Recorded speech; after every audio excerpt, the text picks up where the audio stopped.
praktikalnya. Kemudian ada yang sama juga penjelasannya, mungkin ini bisa di skip ya. Oke, lanjut ya, next. Nah, ini kebetulan tanggal 10 kemarin. Tanggal 10 kemarin kan kebetulan juga dari ASEAN Talk menyelenggarakan seminar webinar tentang merek.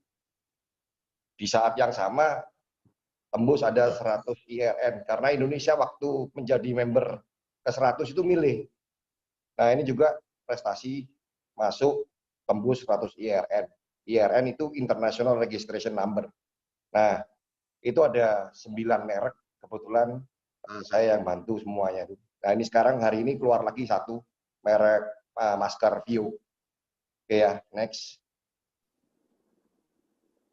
Nah, ini kalau memang ini harusnya launchingnya bulan Mei, gara-gara COVID mungkin mundur, bisa Juli ataupun Agustus. Mungkin kalau memang dari teman-teman minat bisa dihubungi yang penulisnya ini. Oke, next.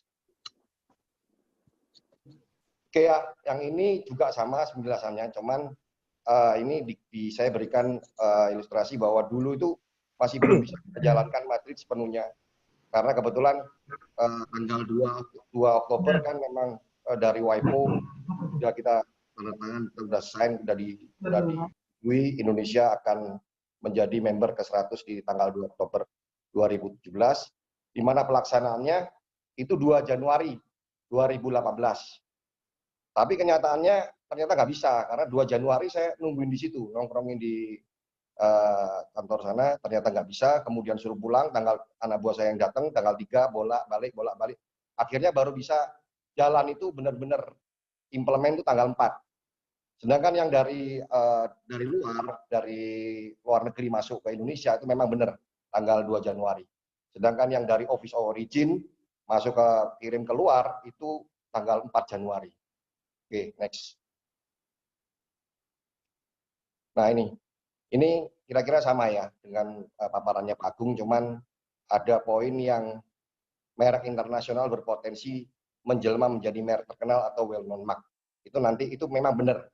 Memang ada kasus yang dimana hakim bingung antara international trademark dengan well known mark karena agak ragu-ragu apakah ini international trademark ini sama dengan international brand, di mana sama dengan juga well known mark. Ini masih 11-12, dia agak masih ragu, masih blur. Itu terjadi kasus di tahun 2017. Oke ya, next. Nah, ini saya mencoba pendaftaran merek internasional pertama itu tahun 2012, di mana menggunakan office of origin dari Singapura. Jadi numpang Singapura sebagai untuk bisa pakai jalur Madrid protokol. Nah, mereknya ini. Memang pada saat itu kita lagi berpikir kita mau melakukan gugatan penghapusan. Saat itu berpikir gimana caranya supaya hakim yakin bahwa ini mereknya merek internasional. Akhirnya muter sedikit karena Indonesia belum mengaksesi atau meratifikasi Madrid Protokol, makanya kita pakai yang dari Singapura. Dan berjalan sukses ini. Di pengadilan niaga sukses, kemudian di Mahkamah Agungnya juga sukses. Cuman masih belum ada keterangan secara tegas bahwa gara-gara merek protokol Madrid yang dari Singapura bahwa dia adalah merek terkenal. Dan itu dibunyikan secara tegas di perkara safety jogger. Nah, ini bunyi di perkara nomor 511 K/PDT.sus.Haki/2019 ini bunyi. Gara-gara merek ini merek internasional, di mana international trademark, hakim memikirkan mungkin itu sama dengan international brand, sama dengan well known mark. Nah, ini ngeblurnya di sini. Oke, next. Nah, ini kalau tadi ini data yang saya pakai tanggal 2 Juni 2020, di mana yang paling banyak pasti Singapura, karena Singapura sudah melakukan ratifikasi atau aksesi tanggal 31 Oktober 2000. Kita jalan dulu, sehingga pendaftaran merek dari Singapura 5.162 ini juga banyak pasti dari Indonesia yang nebeng di Singapura sebagai office of origin. Kemudian Vietnam 1.227. Nah, di antara negara-negara ASEAN ini tadi disebut Myanmar. Kayaknya ini nggak bakal, Myanmar nggak akan ikut Madrid Protokol. Kenapa? Nanti saya ceritain kenapa. Ya. Tapi yang jelas lumayan ini Indonesia sudah cukup bagus. Karena dibandingkan yang negara-negara yang sudah aksesi ataupun notifikasi duluan, kita di angka 122. Yaitu tanggal 2 Juni 2020 ya, saya ambil data dari WIPO. Oke, next. Nah, bagaimana dengan yang dari luar masuk? Nah, ini yang dari luar masuk menggunakan mekanisme Madrid Protokol itu per 2 Juni 2020 sebesar 18.575 merek. Sebenarnya ini sangat terjadi defisit. Kalau di neraca perdagangan kita itu namanya defisit. Ini defisit merek ini, antara merek yang dari luar negeri masuk dengan merek yang dari dalam negeri keluar negeri. Ini terjadi defisit. Mengapa? Ya mungkin juga karena acara-acara yang seperti ini kurang. Kemudian kurang apa? Kurang menyentuh kepada yang memang benar-benar membutuhkan. Dalam hal ini sebenarnya eksportir yang memang benar-benar membutuhkan mereknya yang memang mau dilindungi di luar negeri. Bukan masalah biaya sebenarnya ini. Kenapa? Karena mereka ekspor ke luar negeri juga dapat US dollar. Jadi antara US dollar rupiah, US dollar CHF rupiah itu kurang lebih selisihnya sekitar 100-200 perak. Oke ya. Ini PR kita semua ini. Next. Nah ini juga. Nah ini kebetulan saya ikut Bimtek di kebijakan di JKI terkait merek internasional itu ditaruh di nomor 12. Ya masih untung ada gitu. Nggak tahu yang 2020 masih ada nggak tahu karena ini saya ikut Bimtek tanggal 19 Agustus 2019. Kebijakan di mana Indonesia sebagai office origin mempromosikan merek Indonesia ditaruh di nomor 1 dari belakang, nomor bontot. Oke, next. Nah, ini bedanya antara pendaftaran merek internasional dengan yang sistemnya adalah one to one. Di pembedanya itu di warna hijau yang agak tua, di tulisan IRN itu International Registration Number.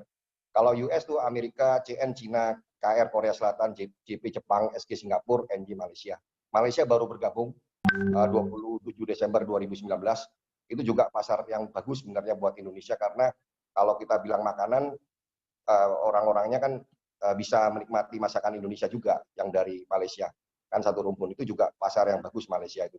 Begitu dia ikut join Madrid yang terakhir nih 27 Desember 2019, nah itu bisa diikutkan di dalam kalau sudah kadung lewat, sudah terlanjur lewat, bisa pakai subsequent tadi seperti yang dijelaskan sama Pak Agung. Jadi perbedaannya di sini dia ada rantai perkatnya. Saya bilang Madrid Protokol sebenarnya itu IO. Jadi ada IO-nya. Siapa IO-nya? IO-nya adalah WIPO-nya itu, dia yang koordinasi semua. Jadi begitu ada IO, dia connect semua negara-negara yang menjadi member Protokol Madrid. Oke, dibantu next. Nah ini mungkin bisa dibaca ya. Ini perbedaannya kalau one to one menggunakan Paris Convention dengan yang menggunakan jalur Madrid Protokol.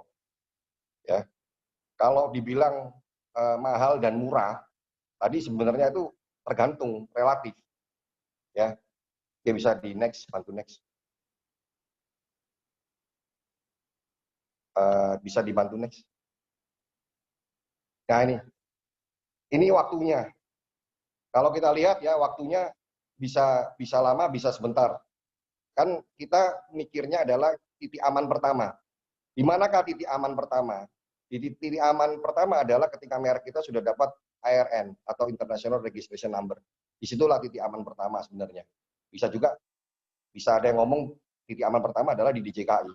Tapi bagi saya sebagai konsultan itu titik aman pertama adalah di IRN yang sudah diperiksa sama WIPO. Nah waktunya, nah ini bisa kita coba karena ini adalah slide yang perkiraan. Nanti kita coba realnya, bisa kita lihat. Jadi bantu next. Nah ini perbedaannya, sorry. Ini perbedaan.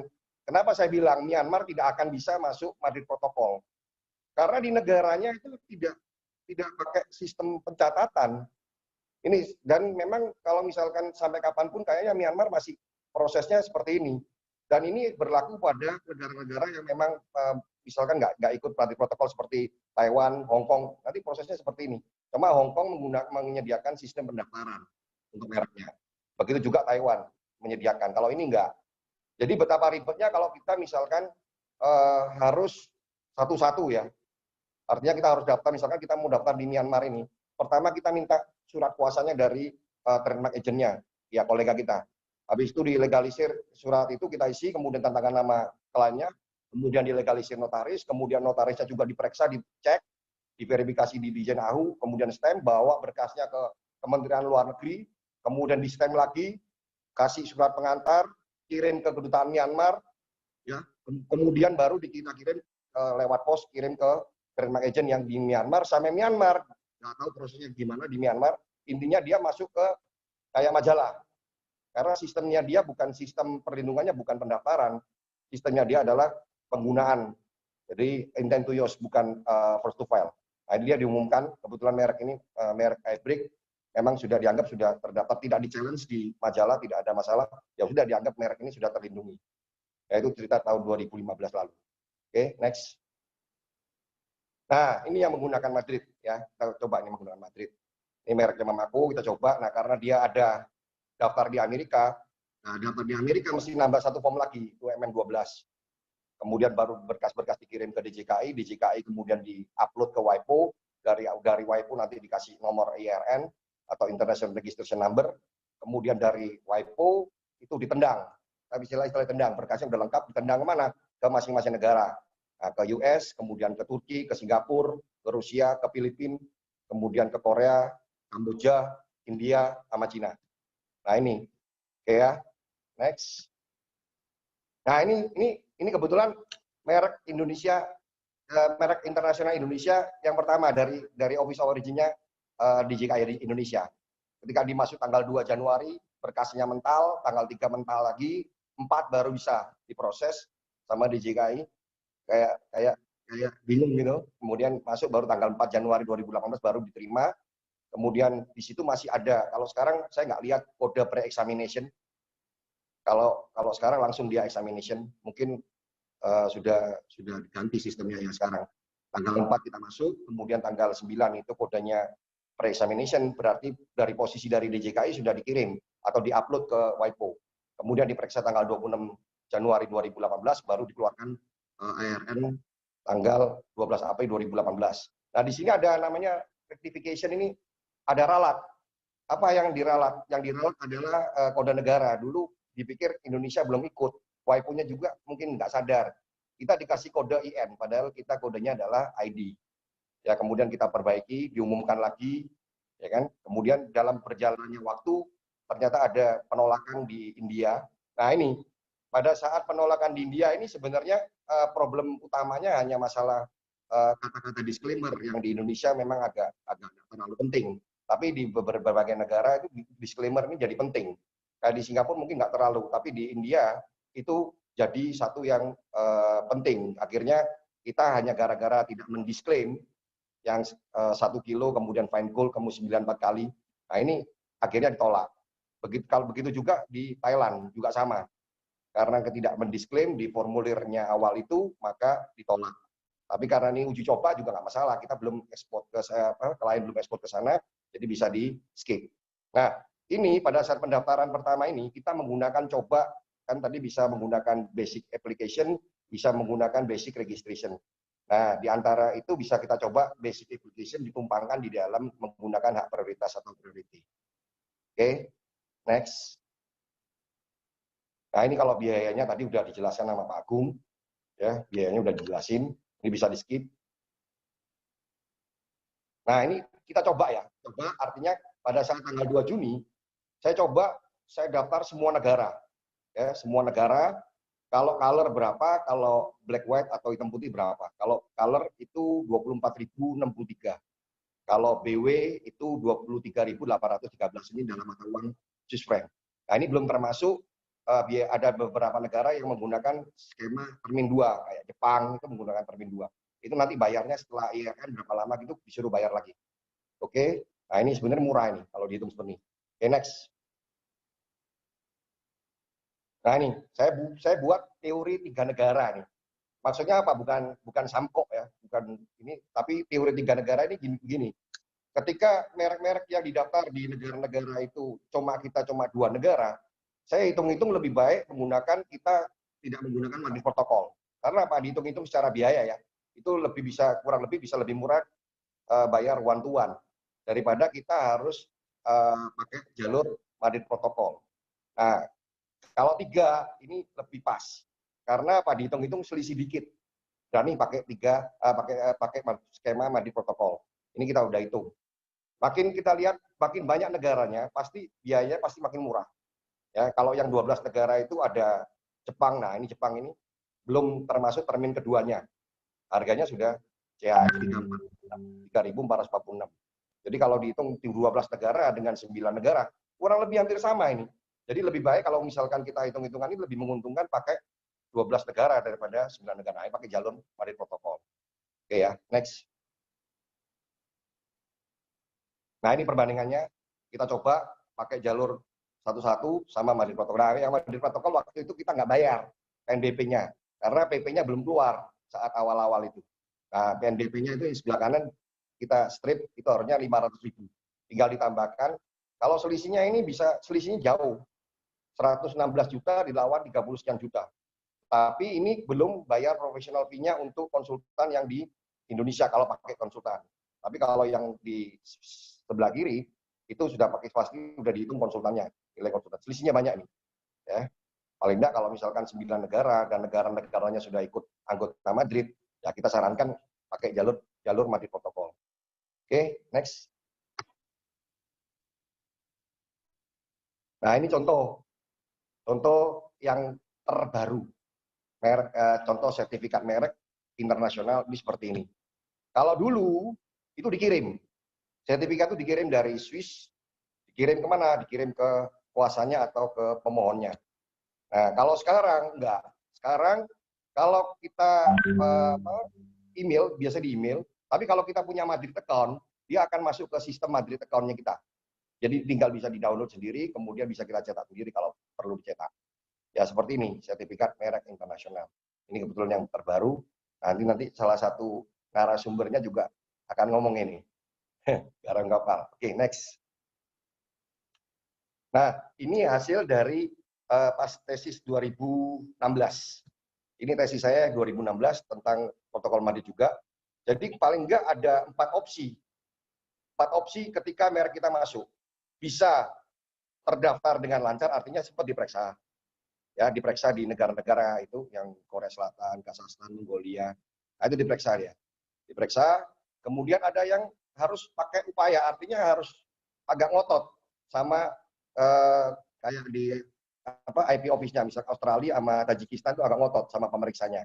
Agak ada surat-suratan, kemudian agak jelasin, kadang dikirim barangnya, ya kami tahu barangnya jenisnya seperti apa. Ada yang nggak sempat diperiksa. Nah, ini yang nggak sempat diperiksa, kita bilangnya automatic registered atau automatic granted. Jadi dia dikasih waktu ada yang 12 bulan, ada yang waktunya 18 bulan, tiap-tiap negara lain-lain. Ini kebetulan pada saat itu merek yang saya pikir itu tidak sempat diperiksa sama Bahrain, Mesir, Iran, dan Korea Utara. Nggak sempat diperiksa ya berarti otomatis granted, ya terlindungi otomatis. Ada yang juga ditolak tetap, yaitu Cina, Jepang, Turki, dan Vietnam. Ini hasil tesis yang kemarin. Oke, next. Nah, ini ada kejadian juga agak ini hampir ditolak nih. Nah, kelemahan dari protokol Madrid itu ketika basicnya kita atau pendaftaran merek kita yang di DJKI itu ditolak, ya merek-merek kita yang di luar negeri itu bisa ketolak semua. Ya walaupun nanti ada cara lagi ya, ada cara lagi. Tapi yang jelas ini kita juga was-was ketika merek yang Beauty Howl ini ditolak di DJKI, ya kena unsur tolak. Untungnya selamat nih. Kalau nggak gitu bisa ditolak 10 negara bisa kena tolak semua. Oke. Ya, next. Nah, ini 27 merek internasional yang sudah IRN yang kita bantu pendaftarannya. Yang terakhir hari ini yang baru keluar IRN ya Bio. Hari ini baru keluar nih. Bio, merek Bio. Mereknya apa? Untuk masker. Ini sudah ada 27-28 berarti nanti dari kita yang kita bantu. Oke, next. Nah, kalau kita daftar Madrid protokol, ini kita harus lihat 2 mirror nih. Mirror yang dari websitenya DJKI dan mirror yang berada di posisinya Weibo. Karena pada saat bisa jadi ketika ini berkasnya udah dikirim dari DJKI ke WIPO, ketika WIPO meriksa kemudian belum dikirim duitnya, maka akan dikirimkan surat atau kena irregularity. Kita kena apa namanya, kena ya nyantol lah, pendaftaran kita belum bisa diproses gara-gara ada kekurangan persyaratan. Nah ini yang kadang-kadang kita harus lihat, yang kiri posisi kiri dan posisi kanan. Ketika posisi kiri sudah dikirim, itu nanti dia akan formalitas Madrid dinyatakan lengkap di posisi kiri di websitenya di JKI. Kemudian nanti di websitenya WIPO di sisi sebelah kanan itu kita bisa lihat posisinya. Kalau dia sekarang nggak pernah lihat pre-exam, posisinya adalah examination. Nah itu nanti kita mulai waktunya harus bayar. Oke ya. Oke, next. Nah ini memang, nah ini salah satu tugasnya kita juga. Ketika kita bicara Madrid ini kan ibaratnya di atasnya pendaftaran merek lokal. Jadi kita harus jelasin. Kebetulan saya ke tempatnya Pak ini, nanti salah satu narasumber. Nah, ini kebetulan tanggal 15 November, saya meyakinkan beliau bahwa kalau misalkan hitungannya adalah 3 negara, ya 3 negara lebih baik kita pakai sistem Madrid. Tapi kalau misalkan kurang dari 3 negara, itu dilihat lagi, lebih baik kita pakai sistemnya yang one to one. Oke, mungkin gitu ya.